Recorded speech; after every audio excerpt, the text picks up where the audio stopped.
তো যে শ্রীরাম রাধে রাধে, ভারত মাতা কি জয়। বড় ভাই আশা করছি সমস্ত পাবলিক ভালো আছে, ভালো না থাকলে জবরদস্ত ভালো থাকার চেষ্টা করবে। যদি এই চ্যানেল নতুন থাকো তাহলে বড় ভাই গড় করবে, ভিডিওটা দেখবে, যদি মনোরঞ্জন লাগে তাহলে সবকিছু করবে। তো পরিষ্কার গল্প। তো কাকা তুমি ইন্ট্রো লাগাও সেই লেভেলের video. Namaskar. Welcome to my YouTube channel, Vivek Status Editing.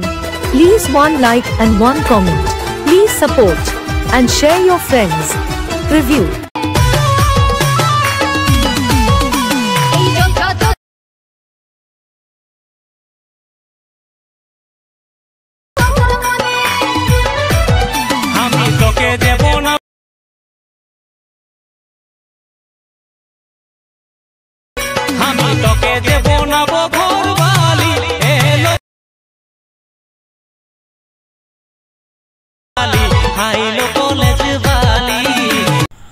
Hello guys, আজকে যে প্রিভিউ স্ট্যাটাস ভিডিওটা দেখলেন, এরকম নিজের ফটো দিয়ে কিভাবে স্ট্যাটাস ভিডিও এডিটিং করবেন সেটা শেখার জন্য ভিডিওটা পুরো শেষ পর্যন্ত দেখবেন, না স্কিপ করে। এরপর অ্যাডমিশনটা ওপেন করে নেবেন। ওপেন করে নেওয়ার পর নিচের দিকে দেখতে পাচ্ছেন প্রজেক্ট লেখাটা, এখানে টাচ করবেন। দিয়ে এখানে ইফেক্ট, ফটো অ্যান্ড পিএনজি, বিটমার্ক, সং, এই তিনটি লিঙ্ক ভিডিও নিচে ডিসক্রিপশানে দেওয়া থাকবে, সেখান থেকে আপনারা ইনপুট করে নেবেন আপনাদের অ্যাডমিশনে। এরপর প্রথমে আসবেন ফটো অ্যান্ড পিএনজিতে। আসার পর এখানে টাচ করবেন, দিয়ে এখানে সিলেক্ট অল লেয়ার্স লেখাতে টাচ করে সিলেক্ট অল লেয়ার্স করে নেবেন। দিয়ে আবার এখানে টাচ করবেন, দিয়ে এখানে কপি 20 লেয়ার্স লেখাতে টাচ করে কপি করে নেবেন। এরপর ব্যাকে চলে যাবেন। ব্যাকে যাওয়ার পর এখানে বিটমার্ক সঙ্গে আসবেন।